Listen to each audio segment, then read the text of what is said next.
Hi, Anastasia. So happy to have you with us today.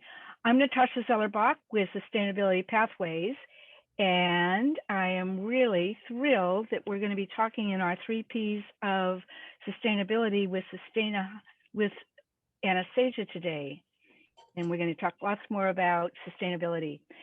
A little bit about me. I am a certified sustainability consultant and I just love sustainability.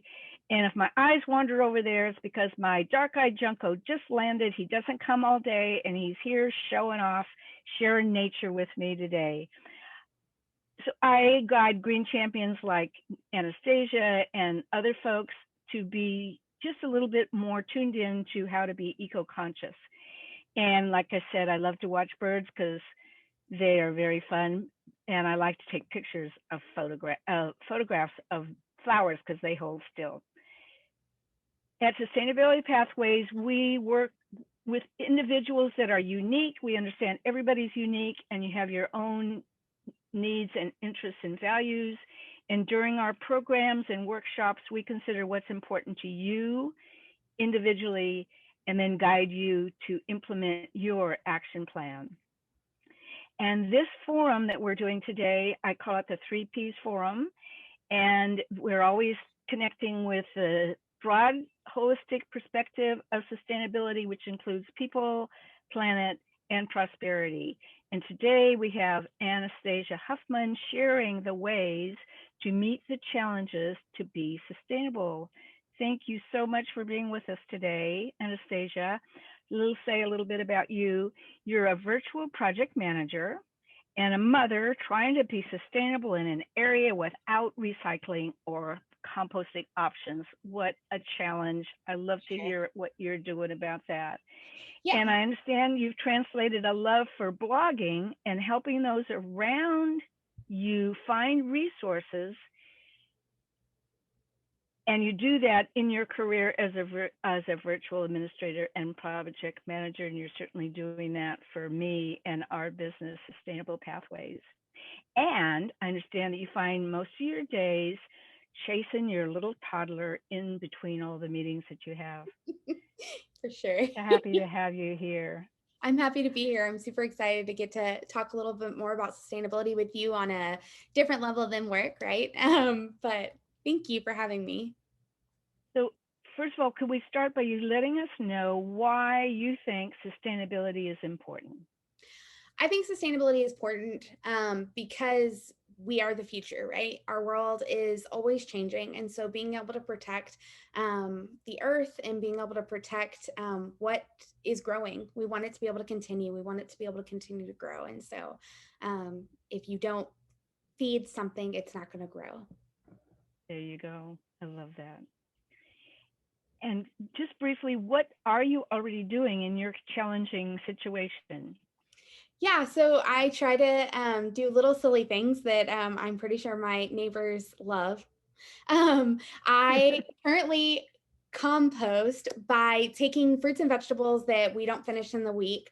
And we currently live in an apartment complex that's completely surrounded by farmland. And so we love getting to go outside and see the cows and stuff and other animals that end up coming up to the fence line. And so what we choose to do in the evenings on our walks is if we know that, say my end of my box of spinach is going bad and I'm not going to be able to utilize it for shakes or whatever, I will dump it over the fence. And so I've been trying to compost in the way of sharing the end of my resources with the earth. And so that's been a good thing. That's great. I'd love to see what it looks like where you're dumping the food. I've talked to my husband a couple of times. I'm like, do you think the neighbors are seeing us? Do you think the apartment manager is seeing us? Because they probably think we're crazy. But the cows love it. But the cows love it. Yeah. I mean, they come over to our side of the fence quite a bit. And so, it's fun to see. That's great. I love it. So recently we did a breakthrough hour and you just filled me with lots of inspiring ideas. So could you, and I have a few written down, but are some of those that you would like to share with us right now? Breakthroughs that you had during your breakthrough hour? Yeah. So, one of the places that I have definitely struggled in my sustainability journey has been paper. I love handwriting everything. I'm one of those people that if I write it by hand, I remember it, even if I don't go back to read it. And so in my meetings, in my calendaring, I have to have paper. And so I've had to come to this like wrestling match, right? That I don't want to be feeding Mother Earth too much junk in my paper, especially when I can't recycle where I live. But I want to be able to still do that. And so I try to make sustainable choices when I'm buying paper. So using reusable or recycled notebooks and pens and papers to be able to do some of that as much as I can. And then just kind of limiting, right? So making sure that I'm using a notebook instead of just finding scrap papers. Trying to contain it and keep it all together and utilize the end of the notebook, not write in halfway and be like, I'm done with this color. Um, Right. Making sure I fill the notebook that I'm utilizing. So Yeah. that's kind of one place I've been doing it. I love that. Paper is a challenge. It's a challenge for me as well. And the very fact that you are focusing your attention on it, you're coming up with really great ideas. I'm loving that a lot. Good. Of course, we want to reduce our paper usage to save on the forests and the water that it Right. takes to produce that paper. Yeah. You also told me about your cleaning ideas Yes, with vinegar and for goodies sure. like that. Yeah. So, one of my magic powers that I figured out when I was pregnant is that I am very tactile with my hands and touch. That if I clean with certain things or things that have fragrance with them, I taste it. And so I had to shift my entire cleaning module. I had to clean out my drawers and everything of any fragrance and items because everything, lotions, shampoo, conditioner, everything, I started tasting. And so it really made me cognizant of what is in the products we are using. And Uh-huh. so I definitely turned to vinegar, knowing that it was a good powerful cleaner even without having toxicity to it, and then knowing that I was bringing a new little guy into our house, that I was wanting to make things safer for him. And so with cleaning with vinegar, I can allow him to clean with me on the porch. I can let him take the vinegar bottle out there and squirt it and then wipe down the sides or the window when Oh. he puts chalk handprints all over it. And so it becomes fun for him because he's getting to squirt water. He doesn't know what the water is and whether it's vinegar or not. But it also Uh-huh. I have the peace of mind to know that he's not going to ingest something bad. But then for me, I know that I'm not tasting chemicals from something. Yes. And so that's been a huge step for us. And then, of course, for those bigger items, we utilize baking soda to really get down and dirty with that reaction, right? That you get every time I make it. I really like start picturing the volcanoes, right? So adding the baking soda and the vinegar and just seeing it erupt, and I'm like, oh wait, no, I'm actually cleaning this. Like I gotta gotta start scrubbing or whatever. But I think the cool thing about it too is you remember that those are common things you have in your house, and you don't have Mm-hmm. to go out and spend additional money on something when you Yeah. already have it in your pantry. Yeah.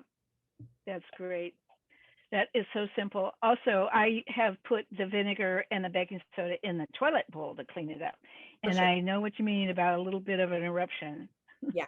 And then you get the brush out. That's beautiful. I love the idea of not having anything that you have to worry about, especially with a small child. But it's true for all of us Yeah. to I have really clean saw it stuff. when we did his onesies. One of my like tried and true items that I helped clean his onesies when he had those newborn yucky blowouts was that we used vinegar and sunshine to help clean it. Oh, And I'm saying I got oh, better results from that than I did from trying to utilize baby care cleaning items all excellent. day, every day. Yes. Wow, that's great.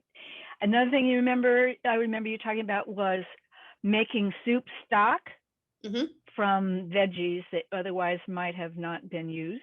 Yeah. Can So you tell us a I'm bit about that? Yeah, we are pretty plant-based around here. We tend to we are pescatarian, but we tend to lean pretty vegetarian. And so our week is filled with bell peppers, like the little bell peppers. With all three of us eat those like they're going out of business. Um, I love onions on my sandwich, avocados, whatever it may be. They all have some kind of thing that you don't ingest, you don't want to eat. And so what I've started doing is I have a resealable bag that I put into the freezer. And so when I'm finished chopping my vegetables for dinner or for lunch, I put the ends of those items into that bag and freeze them. And about, every 2 weeks or so, I will throw them out there in a pot of water, and you just fill up to above the items that are in your pot, and you simmer it for about an hour, and you get Mm-hmm. a beautiful vegetable stock without having to go to the store and buy additional vegetable stock. That's beautiful. And I do that myself, and I love to put in the peelings from the onions, Mhm. the red onions and the yellow onions. They add a really nice color to it. I like the idea of putting it in the freezer. I don't actually do that. I have a container about yay big. Okay, I just put it back in the refrigerator. that works And too. when it fills up, it's time for me to make a little bit of stock. Mhm. Great ideas for using up those vegetable ends, scraps that would otherwise be thrown away. Yeah, and we tend to use our stock for a lot more than I think other people really do. Like I'll cook our proteins in the stock versus using additional oil. So it just puts that, put a little bit of it in there, and it really simmers and gives moisture to whatever you're eating. And so stir fries, instead of putting a whole bunch of oils or vinegar into it, Oh, I throw in a little bit of my stock, and it helps just give that additional flavor kick. One of the mistakes we made in it, though, we put our jalapeno stock in the oh no. and that was definitely the spiciest stock that I hadn't definitely decided to be a little more cautious next time I did that and did fewer, because I had done quite a few jalapenos one of the times. And Thank you for reminding us of that. That's great. Also, you told me about citrus peelings. What do you do with your yeah, citrus and oranges and lemons? yeah. So we eat a lot of apples and oranges, and so I will tend to do the same. Put it in a little baggie. That tends to be more something I'll put in the fridge. And when I get to a day or so in, I will take those peelings and add a cinnamon stick into a stock pot with water covering it, and I allow it to aerate the house naturally.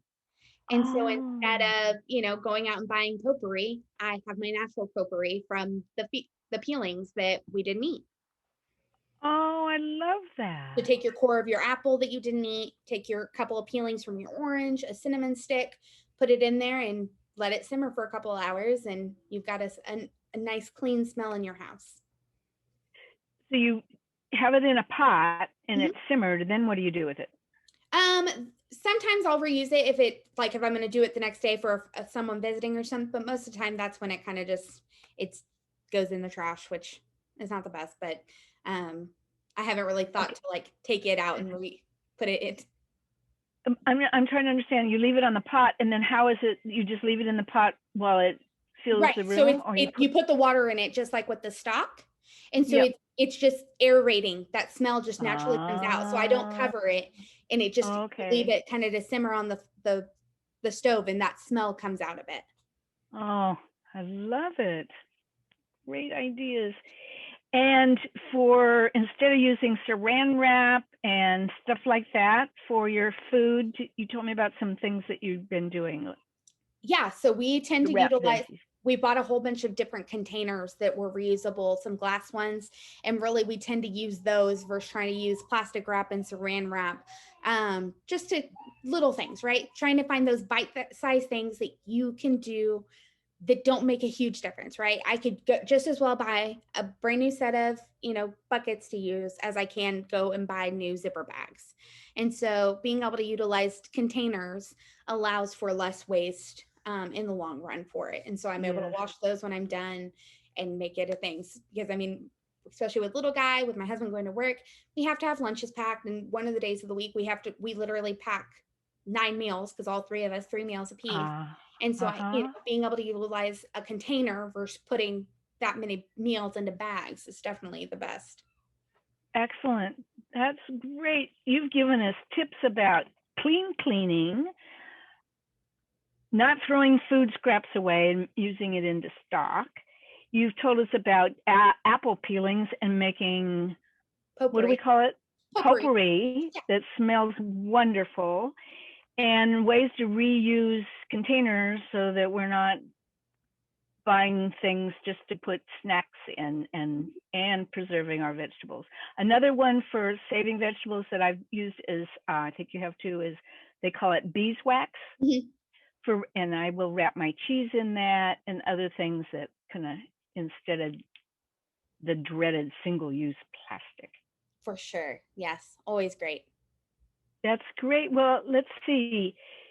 We've come up with several things to share with people that are like us, green champions. Do you have anything specifically or in general, given you've got a small toddler around, to share with other people? They may have children around of their own, or they might be grandparents with other children. Some specific, maybe fun activities, a couple of those that you could share with us Yeah, from definitely. your vast experience. Yeah. So one that my son had a lot of fun with early on was I found these old crusty finger paints that all of it was kind of stuck and cracked to the side. And so in your mind, when you're going through and you see that, you're like, I'm just going to throw that away. But the reality is Yeah. there's still color in there. And so instead of throwing it away, I made the best, biggest mess of our life. I took him into the bathtub and I opened those bad boys up, put some water in it, and we painted the entire bathtub. But you know what, with finger paints, they're washable on your skin, they're washable on the outside of your bathtub. And so not only did he have a great time, it all washed away as soon as we all took a shower. It was a win-win. And so I think just trying to rethink what you are doing and your, if there's a piece of art project, is it something you can do one more time? Is it something you can reuse? Popsicle sticks, pipe cleaners, whatever it may be, rethink what it can be utilized for. One of the coolest things we bought, I actually have it on the table here, was a kit from a woman who puts together Play-Doh kits. And so she has reimagined what you can use with Play-Doh. And so she puts in a fishing tactical box, little odds and ends. So she found these little cube squares. She found the little fluffy balls, little science looking containers that click together, wood pieces. They all can be played in Play-Doh. And so think about every little item that can be, reused, re-put into something, a little container. How can a kid have a container and not go have fun? I've seen him try to put cars in it. I've seen him try to put these items in it, Play-Doh in it, whatever it may be. They have these great imaginations. So give them the opportunity to utilize those imaginations. That's beautiful. That's a nice way to end up a really wonderful interview with you, Anastasia, and all of the things you're doing to be more sustainable for yourself, your family, your child, and your community, and the cows. Can't forget. And the cows. We can't forget the cows. That's right. That's right. Do I count those as my pets too? Well, yeah, in a way. They're very special pets. Well, thank you so much, Anastasia. We'll be seeing you again. We're going to do something similar to this next month. We're For working sure. out how I'm we're so going to do it. excited. Thank you so much, Natasha. Thank you.